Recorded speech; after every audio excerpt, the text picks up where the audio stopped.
no hay mejor forma de empezar esta conversación, este conversatorio, haciéndolo con el padre Ángel, que estuvo viviendo este proceso de muy cerca, que participó de un evento histórico, que votó por quién sería en este cónclave electo próximo Papa. No le vamos a preguntar esas cosas tan puntuales, no las puede contar, se lo vamos a dejar a él para que nos cuente hasta donde se pueda, pero bueno, no vamos a agregar más que eso. Venimos con Chema, con Javier también, a escuchar al Padre Ángel que nos cuente un poco de esta historia que vieron millones y millones de personas en todo el mundo por televisión, que lo siguieron por la radio, y nosotros trataremos de hacer algún aporte también sobre esas coberturas.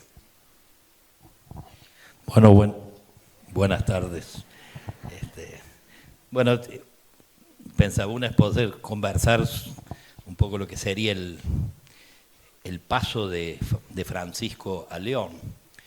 La otra es poder contar un poco la experiencia, quizás puede ser más rica la experiencia de iglesia. Lo primero es saber que uno en esto era totalmente novato, ¿no? La gente te preguntaba, yo le decía, ¿qué va a suceder? Yo decía, se las cuento al final, no lo sé, todo era nuevo, ¿no?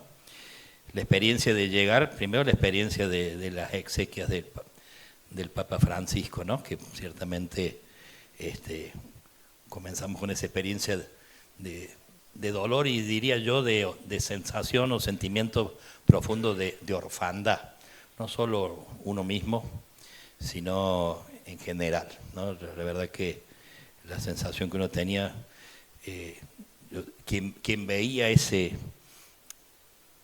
caravana, esa multitud de gente pasando al lado del cajón del Papa, realmente te hacía pensar. Sobre todo la gente sencilla, por esta changa nueva, te daban el privilegio de estar bien cerquita, y sobre todo me impresionaba la gente que había vivido con él y todo el mundo de los discapacitados que también les permitían acercarse más que otros al cajón, ¿no? Y ver un poco ese dolor, ese sentirse realmente huérfanos, ¿no? Así que esa experiencia fue muy fuerte. Si recuerdan, el cónclave, lo previo al cónclave fue las exequias. Yo diría así que el mundo lloró a Francisco, como posiblemente lloró también a Juan Pablo II. No es bueno comparar, pero ciertamente había un dolor. Y los que habíamos tenido la posibilidad o la gracia de haber estado en Santa Marta viviendo con él, en el sínodo, yo me encargué de ir a ver la gente que había estado durante el sínodo, los empleados, las cocineras, la gente que trabaja en Santa Marta, porque normalmente son ellos los que te dan la clave. Y les digo sinceramente que me encargué de preguntar dónde estaban Ana Rita y bueno, que es cocinera, mozo, y la verdad que la expresión era preguntarle cómo estaban y inmediatamente se te largaban a llorar y te decían, no se nos murió el Papa, se murió mi padre, ¿no? Esto era casi algo común en todos ellos. Incluso los guardias suizos, que son todos duritos, digamos así, se desarmaba, ¿no? El jefe de seguridad personal del Papa estaba, digamos así, quebrado, ¿no? Entonces te da la pauta de esto. Y después la experiencia nuestra de Argentina, que yo creo que también, en eso una vez más los argentinos hemos sido originales, posiblemente somos los que más lo hemos maltratado a Francisco, ¿no? Con razón o sin razón, pero son quizás los que más lo hemos juzgado, más lo hemos, en fin. Y uno ha recibido muchos, algunos están aquí presentes, y muchos otros expresaban la lástima de no haberlo aprovechado, no haberlo entendido. Nos quedamos quizás midiéndole la sonrisa y se nos escapó todo lo que significó para el mundo y para la iglesia, porque Francisco fue un líder no de la iglesia solamente, ¿no? Así que bueno, la experiencia previa fue las congregaciones generales, es decir, después de las exequias y hasta 10 días, una semana, había reuniones todas las mañanas y todas las tardes con todos los cardenales, no solo los los que pueden elegir que sea hasta 80 años, sino también los otros también. Y así que ahí cada uno tomaba la palabra, y ahí nos íbamos conociendo, porque era muchísimo, muchos ni siquiera nos conocíamos, ¿no? Pero bueno, interesante también el elogio del cariño del Papa, y después las experiencias de hombres. Tenías ahí gente que venía del desierto, de la sed, de la guerra, tenías experiencia, digamos, de iglesia muy, muy fuerte, ¿no? Donde uno casi era una especie de espectador asombrado de esto, y de hombres realmente, diríamos así, en el mundo ese de los cardenales, así como por ahí ves unos rostros más duros y tiesos, pero hay gente realmente muy, muy linda, muy, muy honda, y de experiencia muy fuerte de iglesia. Así que teníamos esas reuniones toda la semana, ahí compartíamos, ahí salían testimonios muy fuertes. Yo siempre digo, y creo que no rompo el secreto, el testimonio más fuerte para mí fue el del limosnero, un polaco muy simpático que lo hizo cardenal. Yo me acuerdo del Papa Francisco una vez me dijo, este hombre, un apellido polaco, Krzełki, póngale nombre que sí, no hay vocales, así que un despiole. Bueno, me dice, este es el de los pocos que a mí viene y en la cara me critica y me dice lo que no tengo que hacer. Eso cuando era obispo, lo hizo cardenal. Y lo hizo limosnero. Limosnero es el que se encarga de los gestos de caridad del Papa que no puede hacer porque tiene que estar medio encerrado. Así que ese pobre hombre pasó de estar sentado en un escritorio a ir de acá para allá. Se encargaba de, el día de la Madre Teresa le llevaba las pizzas a todos los hombres que duermen en torno a la Plaza San Pedro, que el Papa se encargó de hacer unas carpitas para los hombres de la calle, baños no químicos, sino que baños bastante más dignos, y peluquerías para los hombres de la calle. Yo escuché una vez una monja, para vergüenza de la iglesia, decía, este Papa nos ha llenado la Plaza San Pedro de pobres, de terror. ¿Tá? O sea, justo lo contrario de lo que debería decir. Así que este hombre los atendía, y él contaba esta experiencia, que lo último que hizo el Papa fue mandarlo a él, al limosnero, con 4 ambulancias a Ucrania, ¿no? Pero le mandó que él duerma en la ambulancia y que maneje una de las ambulancias. ¿Tá? Y allá fue el polaco pobre. Y volvió y contó esto. Teníamos la cuenta para las ambulancias, esas 4. Cuando yo volví de Ucrania a Roma, dice, en la cuenta había plata para 10 ambulancias más. ¿Tá? Como viendo el gesto, digamos, el abrir el corazón. Así que bueno, era una variedad de experiencias muy, muy hondas, ¿no? Y después el cónclave, un martes a la tarde, a las 10 de la mañana, de la noche, había que estar en Santa Marta, te escaneaban todo, hasta te sacaban la computadora, te sacaban el telefonito, así que quedabas en tu cuarto mirando al techo sin saber qué hacer, ¿no? También uno valora, así vivíamos antes, ¿no? Así que no te quedaba otra que rezar o dormir, digamos, ¿no? Pero bueno, y además te ibas ahí. Yo intenté, además te blindan, ¿no?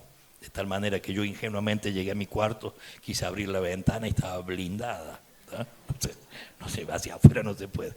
Así que bueno, ahí vivíamos y a la mañana íbamos a la Capilla Sixtina, donde en la Sixtina solamente son las votaciones, las elecciones. No hay discurso. El único discurso que hubo fue la misa y después se hace el juramento ese que se vio en la tele, se vio. Y después rajan a todos los que no son cardenales. Uno con cara de malo dice, omnes extra, todos afuera. Y todos los que no son cardenales tienen que salir, y esa escena donde cierran la puerta y voy a empezar a temblar, ¿viste? Bueno, gracias a Dios para ir al baño sí te permitían, pero vos salías de esa puerta y te esperaba un guardia suizo que te acompañaba, no te digo hasta adentro, pero hasta la puertita del baño, y te traía de vuelta para que no. Así que bueno, era un poco. Y después, bueno, eran 2 elecciones a la mañana, 2 a la tarde.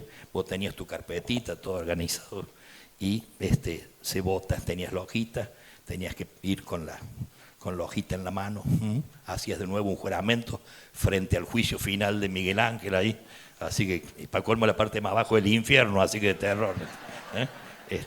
Bueno, como diciendo, Cuidado, cuidado. Porque además ahí hay cardenales también, ¿no? En ese sí, hay más de uno. Así que hacías tu juramento de tu honestidad al elegir el Papa, ponías en la bandejita y empujabas para que cargue la urna, etc. Y después comenzaba la elección. Para la suma y para ir haciendo el recuento, se sorteaba.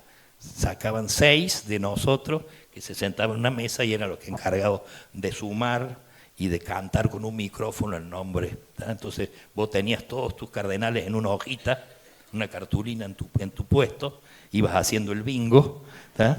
Y después, bueno, cuando había que llegar a 89, creo que era, ¿no? Así que bueno, pues si no se llegaba, entonces fumata negra con una estufita que están allá adentro, que no solo tenías que poner la parte química, que lo tenía que hacer un cardenal, porque no permitían que entre otros, y tenías que romper todas las hojitas que usaste, todo va a la estufita. ¿tá? No tenía que quedar nada, había que empezar de nuevo todo. Así que bueno, fueron tres, y en la cuarta salió una experiencia muy fuerte, porque fue increyendo. Yo, de mi parte, yo digo, experiencia personal, muy personal. Toqué la puerta de la apostasía y la puerta de la fe, los dos extremos en una hora, interiormente. Yo decía, ¿qué hago acá? Y a la vez también la certeza, la experiencia de que realmente el Espíritu Santo no se ha jubilado. Quizás es convencido por el Hijo y el Dios Padre, pero ciertamente no ha pedido la jubilación anticipada. Vos te dabas cuenta que esto iba obrando en los corazones, y lo iba manifestando en Bueno, y la cuarta es eso, iba sumando. Cuando llega a 89, aplauso cerrado, pero además no solo aplauso, sino que una experiencia, una alegría, una especie de consuelo muy fuerte, más de lo que uno supondría, ¿no? Entonces 89, aplauso. Después siguió porque tuvo mucho más que 89. No sé si se puede contar, pero hasta ahí. Pasó los 100. Bueno, cuando llega a eso, el camarlengo lo va a ver públicamente. Todos nosotros ahí, se presenta frente a él y le pregunta si acepta o no. Imagínate. Me hacía decir, no, mira, tengo el fin de semana una reunión. Tengo un partido. Bueno, así que él dice, sí, acepto. De nuevo, aplauso cerrado. Y la otra pregunta, ¿y usted cómo se va a llamar? Me llameró Leo. Nos miramos diciendo, ¿y esto qué hacemos con este nombre? Después nos fuimos enterando el sentido de León, ¿no? Entonces, de nuevo, un aplauso. Realmente ahí había un consuelo. Yo creo que ahí, si nos hacíamos los duritos, ahí lloramos más de uno, ¿no? O sea, fue una especie de consolación general, ¿no? No faltaba alguno que quedó con cara de indio que le han robado la chita, como dijo el otro. Pero poquitos, había algunos. Yo tenía al frente un monstruito que maliciosamente le sonría yo cada rato. Bueno, y esta parte también se pecaba. Y a continuación el camarlengo lo saca de su sitio y se lo lleva a lo que se llama la Capilla de las Lágrimas. Lo dejan solito frente al Cristo, imagínate, ¿no? Y todo el mundo sale para afuera, él queda solo dentro de esa capillita, rezando. Imagínate, eso es una escuela de samba, ¿no? Ahí adentro, ¿no? Me imagino esa escena. Y después lo visten, ¿no? Entonces vos tenés un ropero donde hay 8 modelos de sotana blanca, porque no sabía si iba a ser petizo, gordo, alto, ¿entendés? Entonces hay 8, qué sé yo, una cantidad de modelos lo visten de blanco y vuelve a salir. Y ahí cada uno de nosotros va y le rinde obediencia y lo saluda también en un momento muy, muy fuerte. Me imagino, todo esto lo pienso de mí, me imagino desde él, pobrecito, ¿no? Debe ser tremendo, ¿no? Y una vez que lo saludan todos, con él nos vamos todos a los balcones, ¿no? Que también una experiencia. Él queda al medio, los cardenales quedamos al costado, los codazos. Ahí me ganaron el primer puesto los guachos estos. Quedé en segunda línea. Pero de todos modos veía muy bien la plaza, eso es tremendo. Cuando él sale uno no estaba con él, pero estaba a 10 metros ahí. Es una cosa, no te olvidas más, ¿no? Una explosión de gozo, una cosa muy fuerte. Así que bueno, eso fue, qué sé yo, casi diría son como experiencias sueltas, pero que marcan un poco una experiencia de iglesia muy, muy honda. Y después la experiencia posterior, diría así, de contentura general. ¿Tá? Insisto, no falta algún bicharraco, pero en general diría un consuelo muy grande de un hombre que además, y creo que este desafío no puede ser un clon de Francisco, no sería bueno, ¿tá? Pero sí alguien que aproveche la huella que abrió Francisco. Y Prevost, ya incluso estos días ya ha demostrado que con un estilo más sobrio, más tradicional, menos, sin esa agresividad bergogliana que ciertamente quizás hacía falta en su momento, pero es un hombre muy escuchador. Yo en el sínodo estuve 2 meses en la misma mesa que él, porque él se sentaba en el sínodo, nos sentamos por mesa por lengua, y él se sentaba en la lengua española, así que trabajamos juntos con otros 11, ¿no? Un hombre silencioso, reflexivo, pero a la vez cuando hablaba con claridad, ¿no? Y a la vez ya ha demostrado que de alguna manera hay cosas esenciales que las ha mamado de Francisco, y con su estilo personal lo irá viviendo, más lo que le es propio, que no necesariamente sea lo mismo ni mucho menos, ¿no? Así que creo que hay mucha esperanza y yo creo que nos va a hacer mucho bien. Por otro lado, norteamericano, yo pensaba los latinos cuando escuchen capaz que les choca, pero un norteamericano latino, digamos así, ¿no? Yo me acuerdo que durante el sínodo me costó varios días enterarme que era norteamericano, porque la verdad que es muy, muy nuestro, diríamos así, ¿no? No tiene nada de malo ser norteamericano, y quizás venga bien que sea norteamericano, dado los tiempos que corren, ¿no? Pero a la vez también tiene toda una impronta nuestra muy, muy linda, que nos hace mucho bien. Ya fueron, creo. Así que eso a grandes rasgos, quizás después si salen otros temitas, pero sí un poco la experiencia personal. Lo pudimos encontrar después con Javier de casualidad. Fuimos a rezar ahí a Santa María. Bueno, capaz que lo querés contar vos. Que descanse la voz. Bueno, gracias por la invitación. Fue para mí un privilegio el segundo cónclave que me toca acompañar. Bueno, estoy con Chema también y con la gente de la cadena 3. Bueno, en realidad el viaje yo lo tenía previsto con mi familia y algunos amigos para el Camino de Santiago de Compostela, lo adelantamos un poquito, para acompañarlo a Ángel y despedirlo a Francisco. Él no lo contó, pero ahí tuvimos la gracia de compartir la misa de despedida con la familia de Francisco, en las Hermanas Pobres Bonaerenses. Apenas bajamos el avión, Ángel, ¿no? Fue que ahí, apenas bajamos el avión, fuimos ahí a esa misa muy sentida, muy, muy hermosa, sus sobrinos, nietos, una cosa realmente conmovedora. Es donde Ángel guarda su ropa de gitano, según el Papa, que la ropa roja, ahí se vistió de gitano Ángel, decía Francisco, y donde él guardaba también su ropa de gitano, cuando era cardenal. Bueno, ahí las monjas nos trataron muy bien y después fuimos a la tarea. Después yo me vuelvo le digo a Ángel, ¿qué te parece que haga? Él me dijo, no, anda tranquilo para hacer un poco el camino con los amigos. Fue por los 60 años míos, así que aprovechame y después vuelvo para acompañar un poquito y para estar cerca. Y cuando vuelvo, él había tenido su participación en las congregaciones y ahí se produjo algo que no lo va a decir él, ni lo puede decir tampoco, pero algo pasó allí, digamos, ¿no? Dicho por los periodistas, ¿no? Que de alguna manera algo siempre se sabe, digamos, ¿no?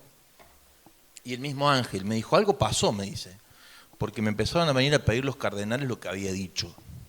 ¿Qué dijo? No lo sabemos. Pero alguno decía, después también me llegó, cuando nos hablaba parecía que nos hablara Francisco.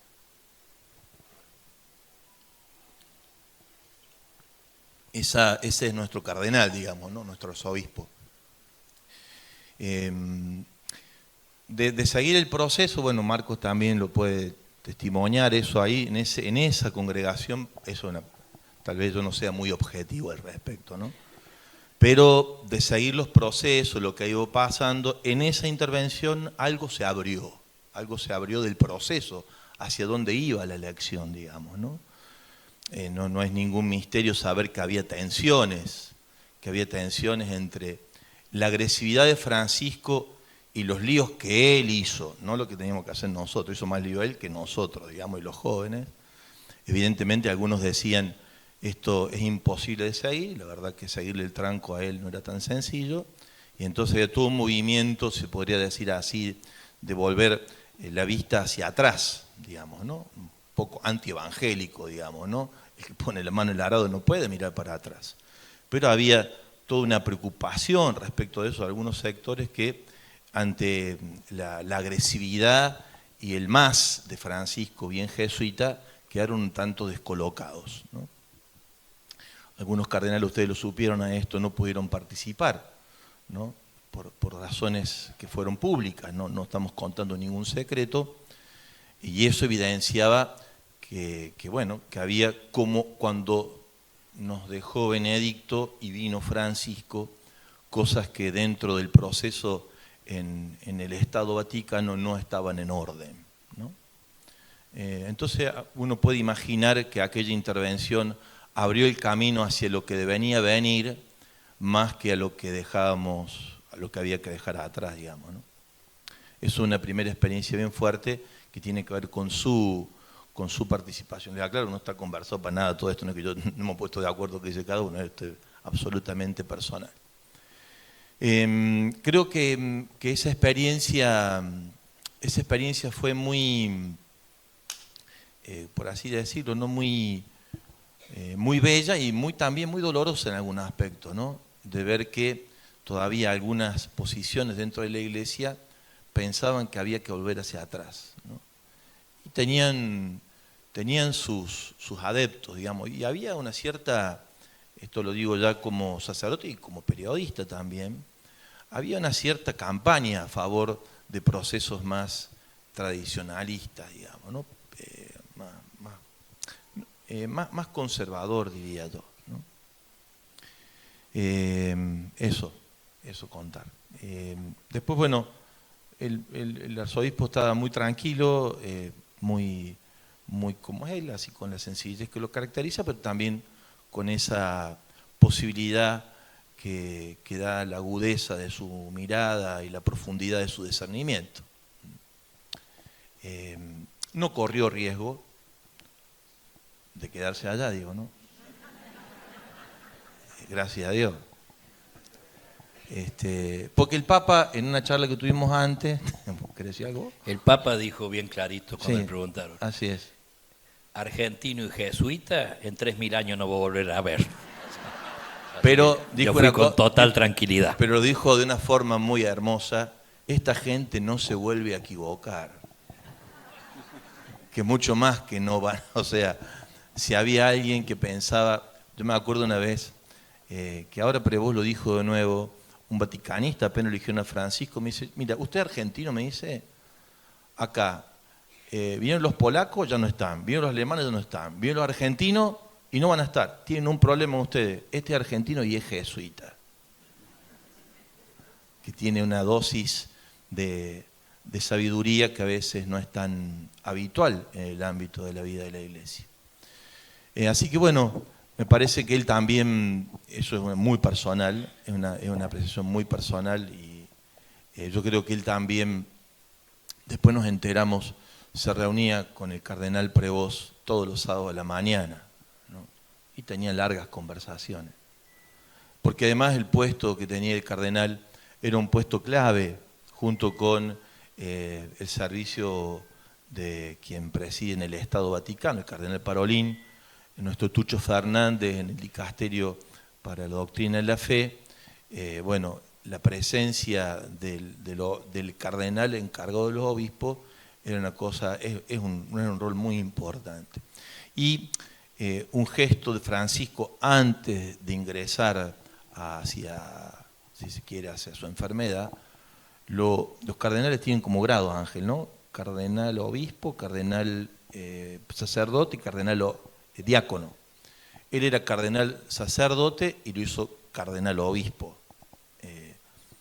No se puede decir que lo preparó, pero tenía de alguna manera mucha confianza en esta persona, ¿no? Y uno leyendo también, eso lo puedo decir yo, me animo a decir, digamos, leyendo los procesos que en la iglesia se van dando en orden a este reacomodamiento, de ubicar hacia adelante la evangelización y toda la estructura del servicio de ello, no es a veces tan sencillo, ¿no? Yo creo que Francisco, yo no creo que lo sufrió, yo sinceramente no creo que lo sufrió. Alguna vez me dijo a mí me divierte mucho ser papa, ¿no? Y creo que fue así, Ángel, ¿no? Sí, porque en medio de todos esos líos, él se movía como pez en el agua, y sabía cómo superar las dificultades que se le ponían desde dentro, ¿no? Y que las supo sortear con mucha sabiduría e inteligencia. Bueno, eso, se me ocurre compartir eso. Vamos, Chema. Creo que termino.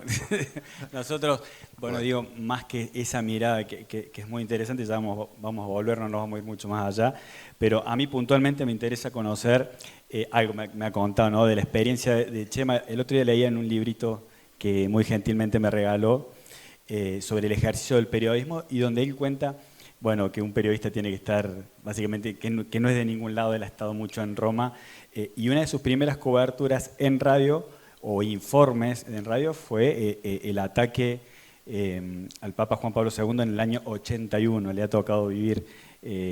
¿Cuántos cónclaves llevan? Buenas tardes. Bueno, lo primero, muchas gracias. Quiero agradeceros el privilegio de estar aquí. Gracias por asistir a esta convocatoria que me parece muy relevante, y gracias a Cadena 3, porque está bien que lo diga aquí y ahora.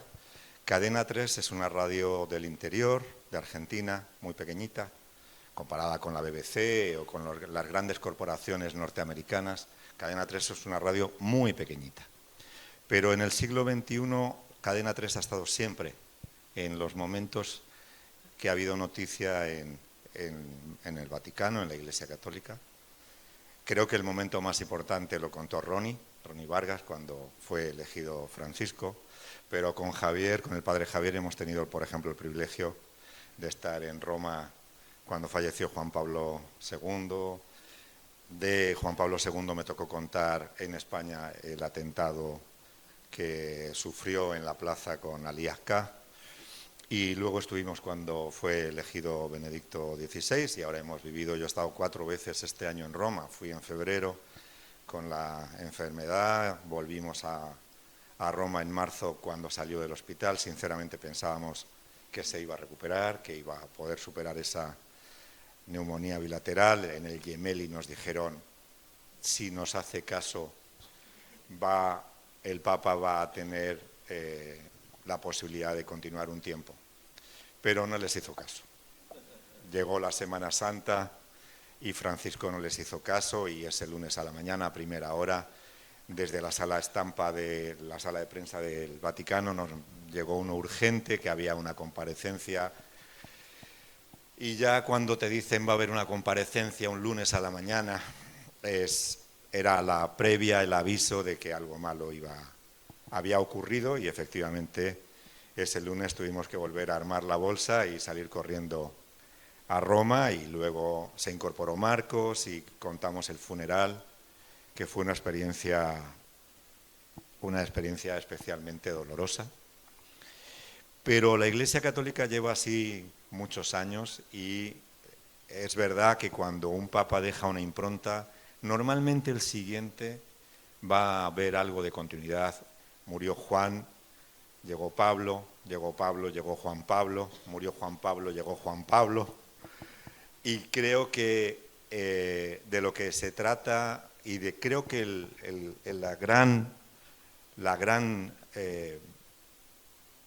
esperanza de Francisco es que las iglesias se han dejado de vaciar. Porque había un proceso de vaciamiento de la Iglesia Católica. En grandes países de una raíz profunda del catolicismo, por lo que fuera, se iba perdiendo una fuerza que dan los 1.400 millones de católicos que hay en el planeta.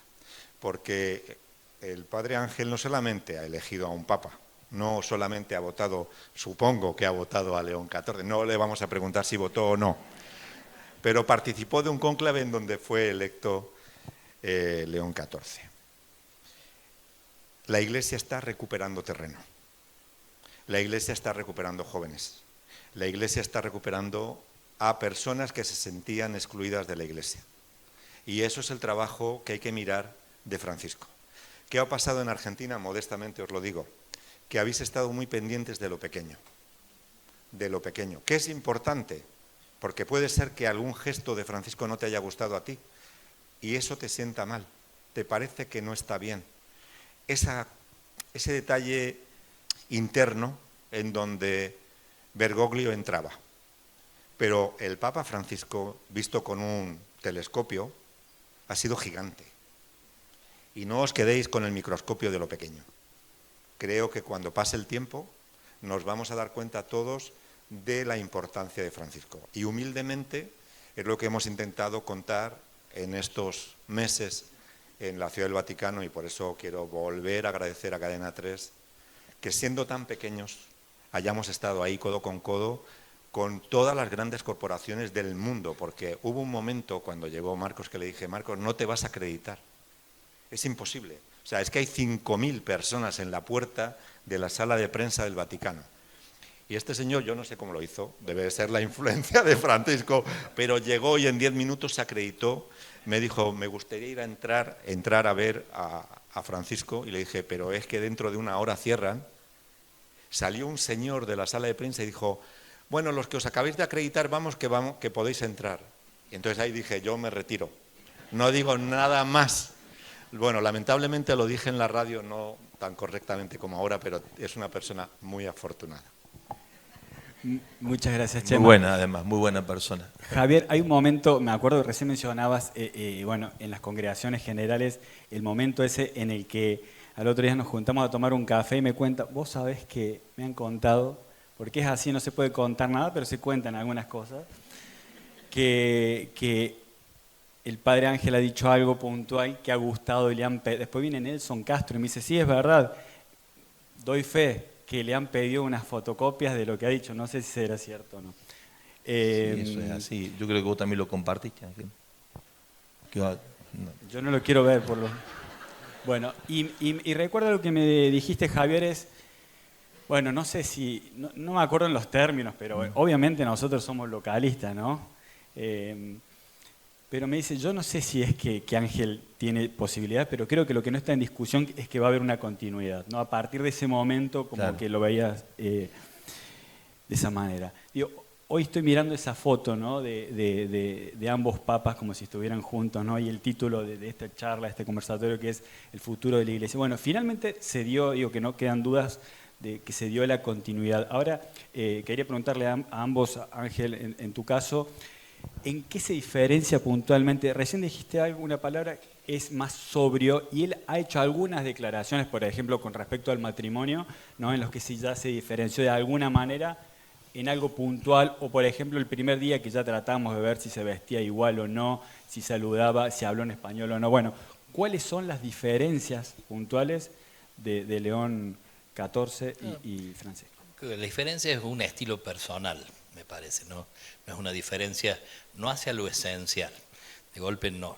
A algunos les puede haber chocado, de golpe volvió a usar la mantita roja, o sea, una vestimenta más tradicional. Gracias a Dios no agarró los zapatitos rojos, ¿no? Pues ahí sí. Pero bueno,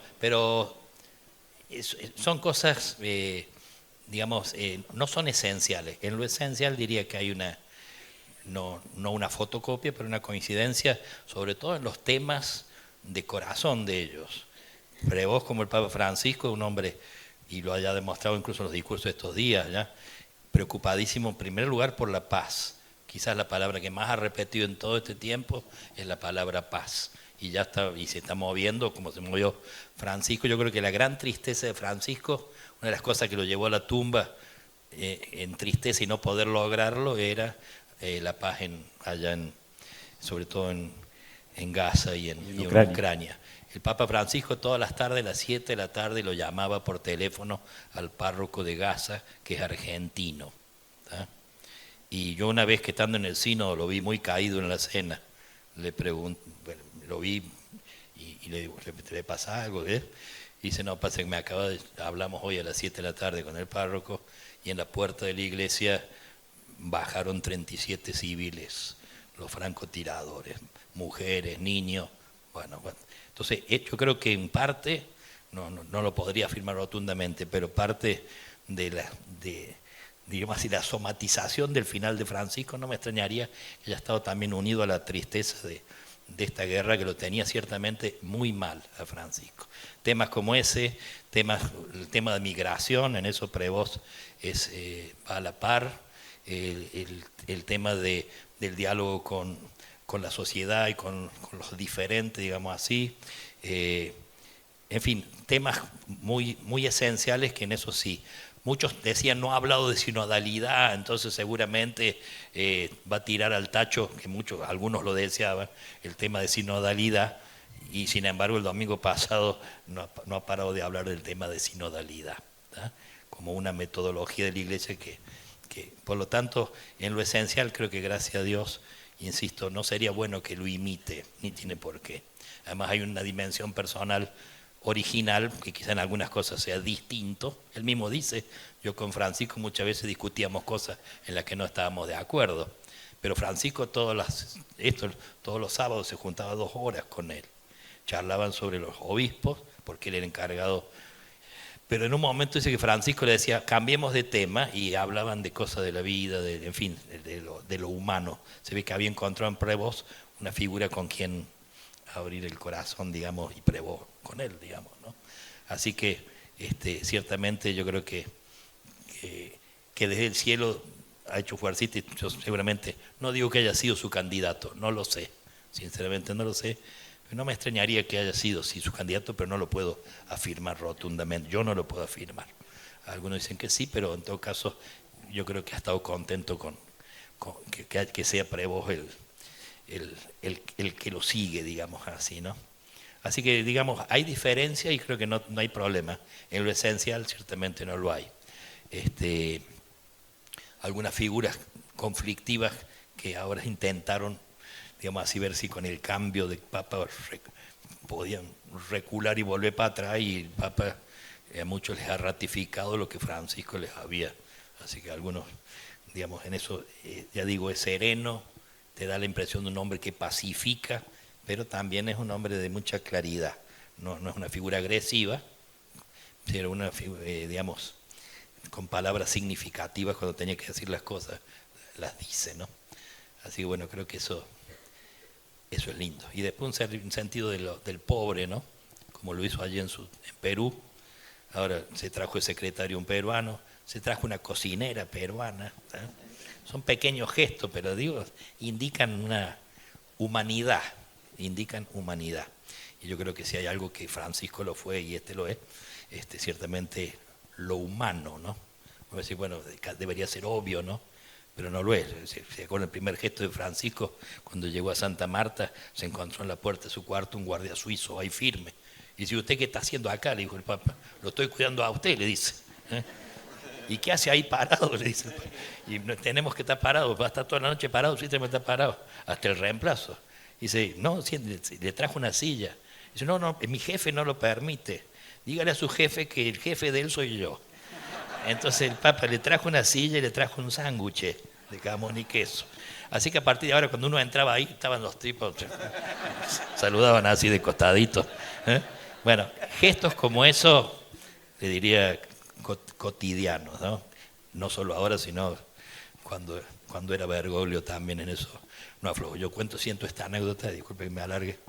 Cuando era párroco del barrio La Manuelita, atrás de San Miguel, barrio muy sencillo, tenía unas cuantas, dicho cariñosamente, viejas muy pobres, a los cuales a través nuestro, cada mes un sobrecito para la repartija de algunas que estaban más cascoteadas, o alguna familia o algunas personas solitas. Claro, de golpe deja San Miguel, lo hacen obispo, ¿no? Por lo tanto se acabó la ayuda. De ninguna manera, había que ir a Buenos Aires, al obispado, a buscar los mismos sobres para las mismas viejas, dicho cariñosamente. Lo hacen papas, ahora sí, de ninguna manera. Había que ir a la nunciatura a buscar los sobres cada mes para las mismas viejas que le seguía ayudando desde hace 20 años. Bueno, eso.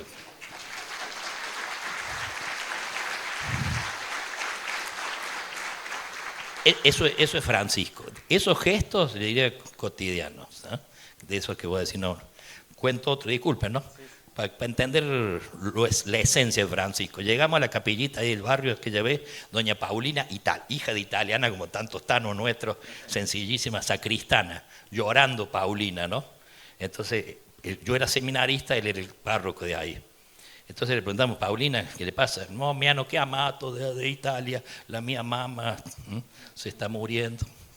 Bueno, vamos a rezar, Paulina, que yo la misa, qué sé yo. Yo me quedé dando catecismo. Esa mañana a las 2 horas llego al seminario, ya Bergoglio estaba ahí y me llama a su cuarto. Y me dice, toma 2 pasajes y de vuelta a Italia, la llave del auto, llévala a Paulina a Ezeiza y embarcala y dale estos 2 pasajes. ¿Sí? Fue a Italia, vio morir a su madre y volvió. Eso. Bueno, esto. Por lo tanto, eso, siendo papa, sí lo sigo haciendo con su, es decir, humanidad. Yo creo que si hay algo, y Prevost me parece, no me parece, sé, que sin que tengan los mismos gestos, pero tiene el mismo sentido de humanidad, y lo acaba de decir. Antes de ser cristianos que tenemos que ser humanos, lo ha dicho el domingo pasado, ¿no? Bueno, volviendo un poco al evento, ¿no? que terminó con la elección del Papa León XIV, hay una frase que está de moda que es que lo viejo funciona por el Eternauta, ¿no?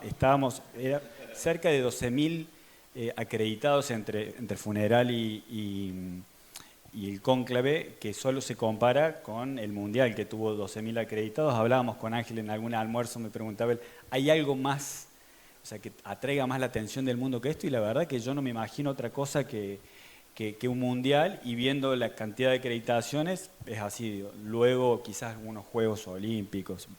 La cuestión que en la plaza no funcionan los celulares. De hecho, cada uno anda con un Starlink, una antena conectada a satélites para poder salir, y tuvimos que hacer nosotros el anuncio del Habemos Papa por teléfono común, como lo hizo Ronnie en la elección de Francisco. Esto me llevó a pensar, y vos tenés, Javier, una reflexión al respecto también, de cómo en estos tiempos de comunicación tan fugaz, ¿no? Y tanta interconexión, cómo millones y miles de millones de personas, ¿no? Estábamos mirando a una chimenea, ¿no? Recién decías, Padre Ángel, que cuando estabas ahí en Santa Marta era como era antes, ¿no? Bueno, el mundo volvió a ser en un instante, ¿no? En esto, a comunicarse a través de una chimenea. ¿Cómo lo ves a eso? ¿Cómo lo viviste vos, Javier? Sí, eso, ¿no? Que en el mundo de las comunicaciones las señales de humo funcionan, ¿no? Diciendo, o sea, nos comunicamos por señales de humo y funciona bien. Quiere decir que cuando nos queremos comunicar es posible comunicarse, y que a veces, contando con muchos instrumentos para la comunicación, no logramos comunicarnos. Y ahí lo que se comunicaba era un hecho que involucraba a 1.200 millones de personas particularmente, y a un mundo que todavía, o que particularmente, creo yo, a partir de Francisco, ha ganado en credibilidad. Yo comparto con lo que decía Chema Forte, ha ganado en credibilidad la Iglesia. Y el Papa León ha dicho que hay que seguir trabajando sobre eso, ¿no? Lo dijo también en esa... Porque al final lo que permite que uno se comunique por señal de humo es si es creíble o no es creíble, digamos. Y para eso valen más los gestos, que yo creo que esto es lo que lo hizo Francisco muy creíble, que las palabras.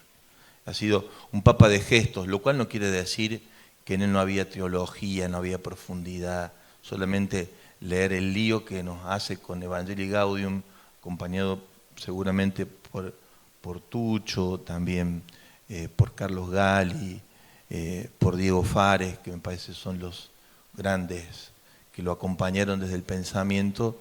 El propio, después uno lo hemos compartido con Ángel, se ve en algunos trazos su letra, a pesar de todos los aportes. Pero él nos enseñó que era más importante los gestos que las palabras a la hora de comunicarse. Y me parece que ahí sí nos deja un gran legado, un fuerte legado. Y en eso la puso a la Iglesia de cara a su principal misión, que es el ejercicio de la caridad. Y los pobres en el centro. Eso de convertirse al pobre es un laburo importante, digamos, ¿no? Me parece que ahí sí hay un Francisco que deja un legado, es como Jesús en ese sentido, puso la periferia en el centro. Jesús va hacia el centro al final de su vida. Mientras tanto se movió en Galilea, estuvo en los lugares menos poderosos, digamos así, ¿no? Y puso a los más humildes y cada vez que le hagan a uno de estos pequeños, me lo hacen a mí, dice Jesús. Así que en eso me parece que nos dejó un regalo hermoso y que no tiene vuelta atrás. Y lo único que digo respecto de esto, algo que sí él nos ha enseñado, que el tiempo es más que el espacio y que los procesos son más importantes que los hechos puntuales. Y para mí Francisco desató muchos procesos, ¿no? Que no hay forma de...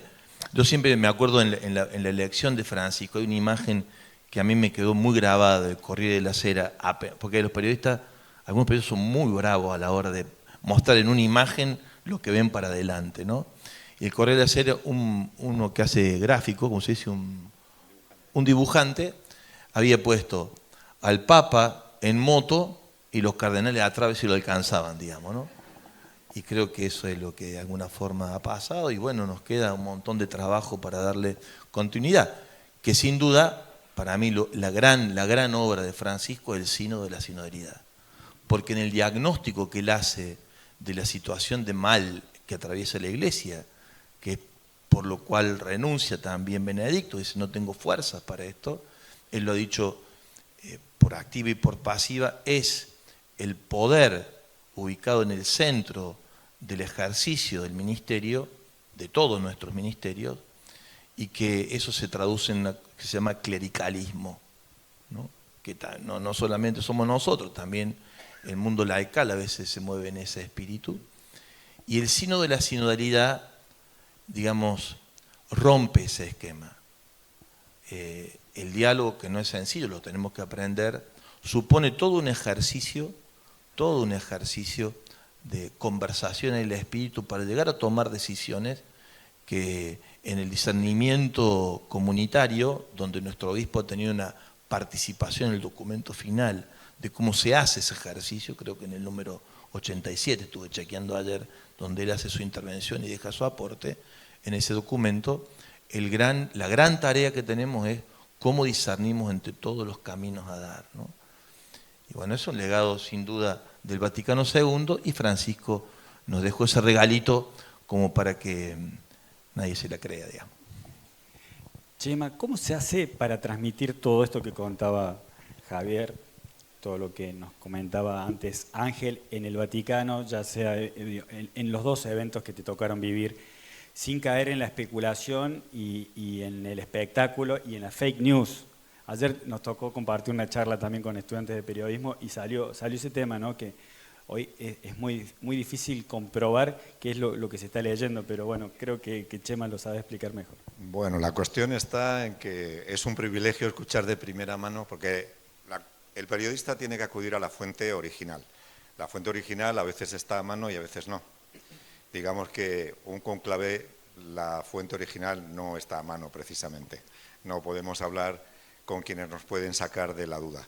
Pero alrededor del cónclave, o cuando estuve en Roma en otras oportunidades con Francisco vivo, surgen una serie de noticias que uno quiere llegar a la fuente original y nunca se sabe.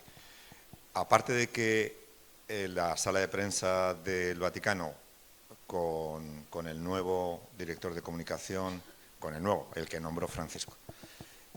Las cosas mejoraron mucho, fluía mucha información oficial, había mucha información extraoficial. Y ahí es en donde los vaticanistas, que son los periodistas que están siempre en el Vaticano, nosotros somos temporarios porque, bueno, no acceder a ser vaticanista es vivir en Roma, estar en el Vaticano, ir todos los días, etcétera. La cuestión está en que manejas mucha información y ahora con las redes es infinita la información. Y de repente hay alguna noticia que la ves en todos los medios de comunicación, pero no estamos seguros, no sé, la cuentas o no la cuentas, o la cuentas entre comillas o poniéndola en duda. Por ejemplo, les voy a preguntar a ustedes, cuando falleció el Papa Francisco, ¿cuánto dinero tenía en su cuenta corriente? ¿Cuánto? ¿100 cuánto? Euros, dólares. Bueno, ¿y por qué 100? ¿Quién sacó esa cifra? Fuimos a la sala de prensa, concretamente a Mateo, le pregunté, oye, ¿pero es verdad que el Papa ha muerto con 100 dólares en la cuenta? Y le faltó poco, así como decir, tú eres más tonto que de lo que yo pensaba. Porque, ¿por qué iba a tener 100 dólares el Papa Francisco justos en la cuenta corriente? Y es una noticia que dio la vuelta al mundo, desde Australia hasta Groenlandia. Todos publicamos que el Papa Francisco era muy austero porque tenía 100 dólares en la cuenta. O sea, que tenía una cuenta en dólares en el Vaticano, donde la moneda oficial es el euro. Y si eran euros tenía solo 100. Convengamos que informar es también, primero, comprobar de qué estás hablando. Por ejemplo, hemos tenido el privilegio de saber que León XIV fue electo con más de 100 votos. Ese dato... Dicen por ahí. Bueno, lo ha dicho alguien que estaba adentro. Entonces, puede que sea cierto y puede que no. Yo creo que es cierto, porque la fuente es original. No es secundaria ni terciaria, ni lo hemos visto en Internet. Bueno, eso forma parte de nuestro trabajo, estar en la calle. Cuando Andrea me dijo en el primer viaje que había conseguido, nosotros hemos ido, y es de hace muchos años, vamos a casas de reposo. Andrea es la persona que se ocupa de la logística de la radio. En la radio. Entonces Andrea me dice... Perdona, disculpa, Andrea en italiano es varón, Andrea no es mujer, sí, aquí es mujer. Andrés, en castellano la traducción es Andrés. Lo voy a hacer más breve. Andrea se quiso disculpar porque a la casa de descanso donde iba no había televisión. Digo, ¿y qué? No, que no hay televisión. ¿Y qué? Si vamos a trabajar en la calle todo el santo día. Entonces, la diferencia que creo que ustedes pueden llegar a notar en alguna oportunidad es la información que llega de primera mano, es decir, las personas que están en la calle, las personas que están manejando la información de verdad, o los que lo ven en Internet y lo cuentan, y entonces el Papa efectivamente murió con 100 dólares en una cuenta en dólares que tenía en algún banco de Roma, donde la moneda oficial es el euro. Sí, pero si tienen la cara grande, ¿no? Porque ¿cómo es? Bueno, seguimos hablando de un poco de inteligencia artificial. Se trata de hablar del futuro de la Iglesia. Un poco lo has contado, Ángel. El camino que viene trazando hace poco más de un mes que tenemos nuevo Papa. ¿Cómo ves ese camino que emprende en general la Iglesia? Hay muchos desafíos nuevos, tendrá desafíos que no tuvo el Papa Francisco. Y en el medio de eso, ¿cuál es el desafío en Argentina de la Iglesia? Me parece que es, quizás no solo de Argentina, es, aunque suene simplista, es poner en el centro a la persona. Entonces, a veces las ideas, los planes o la plataforma, tanto Francisco como Prevost, pone la mirada en la persona. Desde la persona y de la persona, sobre todo sufriente, poder pensar la evangelización, el anuncio, la ayuda, en fin, todo lo que está en torno a que tratemos de ser más felices, digamos así, aunque suene casi simplista, ¿no? Ponerlo al Señor en el centro y a la persona en el centro. O sea, no podemos gambetear la gente y menos la gente que sufre, ¿no? Por lo tanto, yo creo que esa es una clave que no es original, está en el Evangelio. Pero bueno, de alguna manera estos hombres vuelven al Evangelio así muy radicalmente y eso nos hace bien y por otro lado es desafiante y nos hace pasar vergüenza también, ¿no? Yo creo que eso por un lado. Por otro lado, un aspecto importante es que Francisco, me parece que también vos, también León, es el poner la mirada en gente que no son de los nuestros, ¿no? Los lejanos o gente que son muy valiosas pero quizás no son de nuestra misa y en eso, por ejemplo, yo lo viví mucho en el sínodo, ¿no? En el sínodo había gente que no era nuestra. Yo siempre pongo un ejemplo que me sirve que de ejemplo.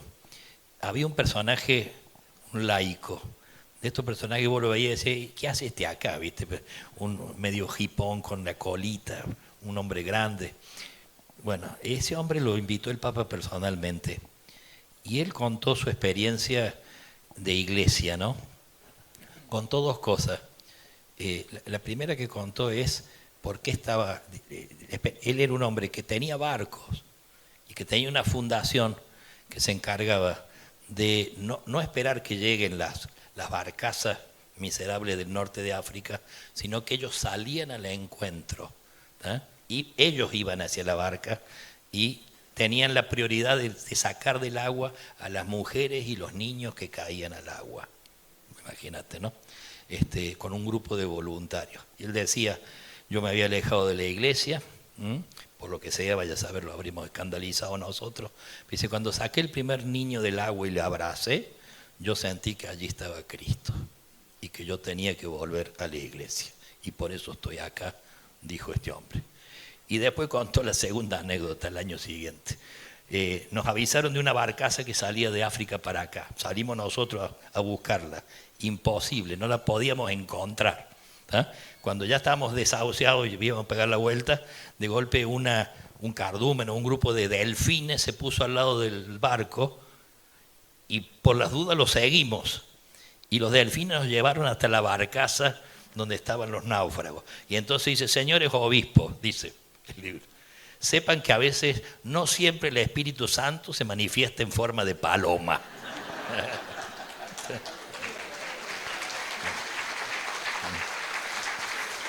Bueno, Francisco ponía la mirada en estas figuras, tenía una especie de intuición de no tener miedo a figuras que quizás vos no la tendrías en cuenta, pero y de golpe, y eso hace mucho bien. Yo, en el mundo de periodistas, había de todo, pues tenías periodistas piadosos como son los que aquí tenemos, pero tenías personajes mundanos y vanos, como decía San Ignacio, de televisión y radio, venía de todo el mundo, ¿no? Pero algunas, me sorprendió que algunos perdían su profesionalidad y vos hablabas y después terminabas de hablar y se largaban a llorar ellos, ¿sí?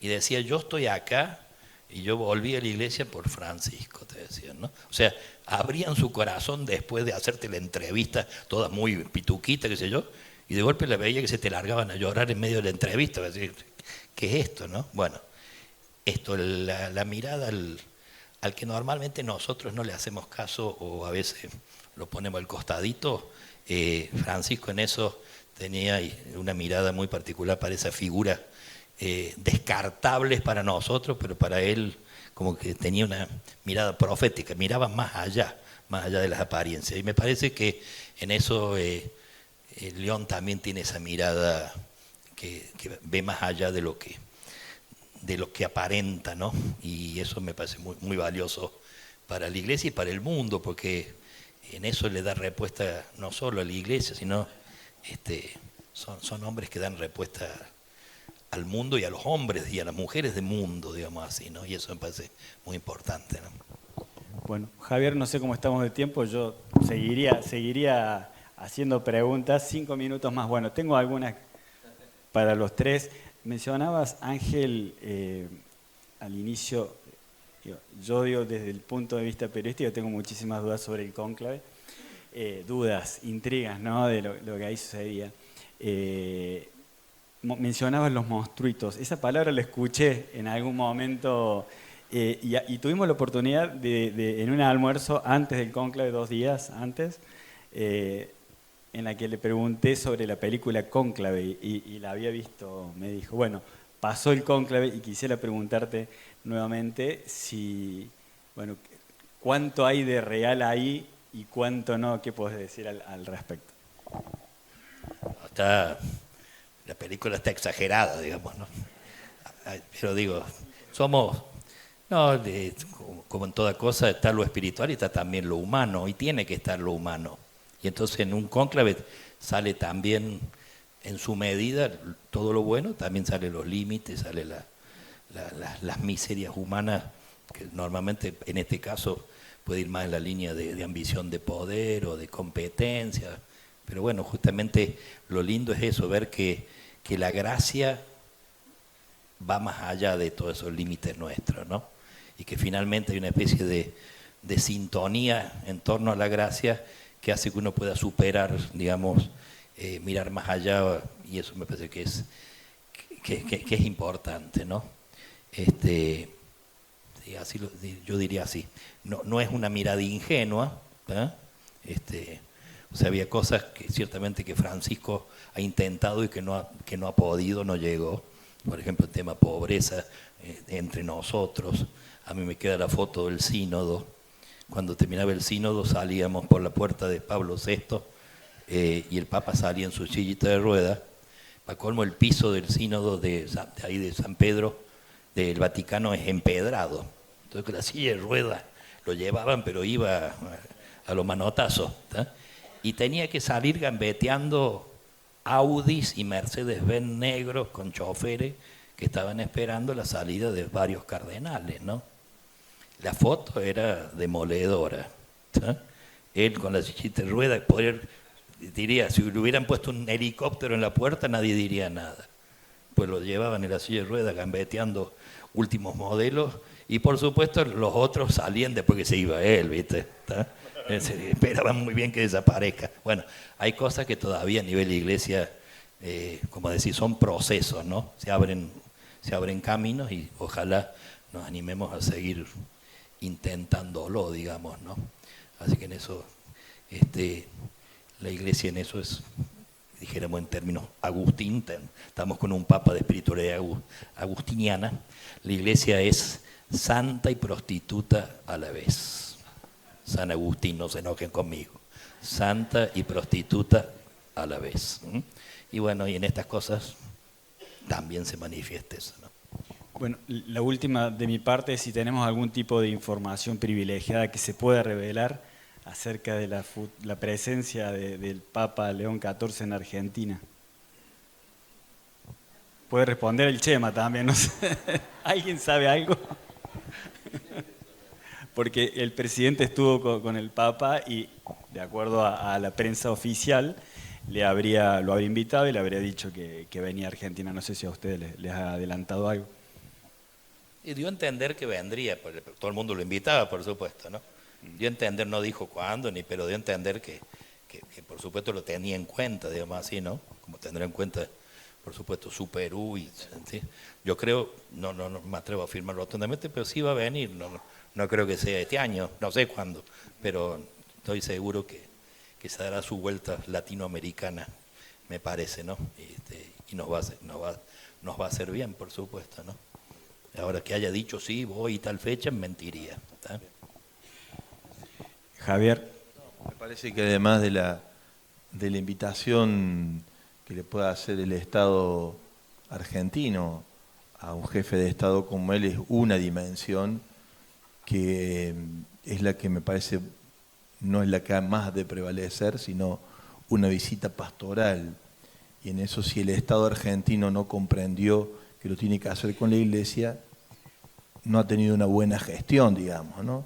Es decir, no puede no hacerlo con la Iglesia porque lo que más importa en este caso no es la visita de un jefe de Estado, sino la visita de un pastor. Y en eso debería participar directamente la conferencia episcopal y hasta donde yo sé no ha habido ese gesto, digamos, ¿no? Respecto a la otra pregunta, a mí sí me gustaría contestar algo distinto de mi obispo. Adelante. Pero muy sencillo. No. Y quiere contestar algo distinto. De la pregunta sobre el cónclave, sobre la película y el cónclave. Quiero contestar distinto.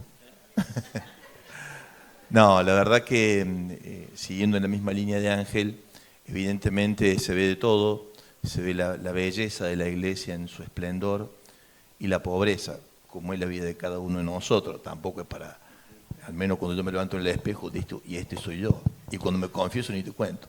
Sí, por ahí tenías los personajes estos, pero yo veía junto con eso, un cardenal chino que tuvo 15 años preso y que dio testimonio ahí. Tenía gente que venía de la guerra, gente que venía de la sed real de no tener agua. ¿Tá? Bueno, viste, vos escuchabas esos testimonios y decías, esta es la iglesia que uno valora, digamos así, que nos hace mucho bien. Por eso digo, de frente a nuestras miserias, de golpe tenía testimonio que voy a decir, bueno, esto supera ampliamente. Un cardenal japonés, porque podíamos hablar en la congregación general, ¿no? Antes del cónclave. Entonces empezó el japonés. En la congregación general había traducción simultánea. Después en el cónclave nada, no había nada. Pero entonces le mandaban a decir de arriba que nadie podía traducir el japonés, ¿entendés? Entonces, y él seguía, ¿viste? Yo creo que por un sentido nacionalista, me parece. Porque decir, no puede ser que no haya entendido que le mandan a decir que no le agarra una. Se le acercó uno a decir que el cuete siga hablando porque no le entiende nadie. Bueno, siguió, pues, o sea, cumplió sus 5 minutos perfectamente. Bueno, cuando terminó, Hollering, un jesuita que estaba en Japón, en la universidad nuestra allá, tuvo la delicadeza de hacer una síntesis de lo que el japonés había dicho. Bueno, testimonios de eso, decir, pueden parecer pavadas, pero que de una riqueza humana bellísima, digamos así, ¿no? En el fondo, pasado el tiempo, lo que te queda no son las grandes ideas, sino de golpe estos gestos hermosos, digamos, o expresiones de estos personajes, que algunos muy, muy simpáticos, ¿no? Estaba el de Timor Oriental, un chiquito que tiene, qué sé yo, poquísimos cristianos, fue el último viaje del Papa, digamos así, ¿no? Y fue donde el Papa vino feliz de la vida. Yo cuando lo agarré al Papa a la vuelta en el sínodo, cuando él volvía de ese viaje más largo, que todo el mundo decía va a venir hecho pedazo, justo comenzaba el sínodo y él volvía de ese viaje, les aseguro que tenía 15 años menos, estaba, digamos, pleno. Después a los 20 días ya estaba de nuevo romanizado, ¿eh? Pero el trato con la gente siempre fue un alimento espiritual muy, muy hondo, digamos así, ¿no? Muy lindo.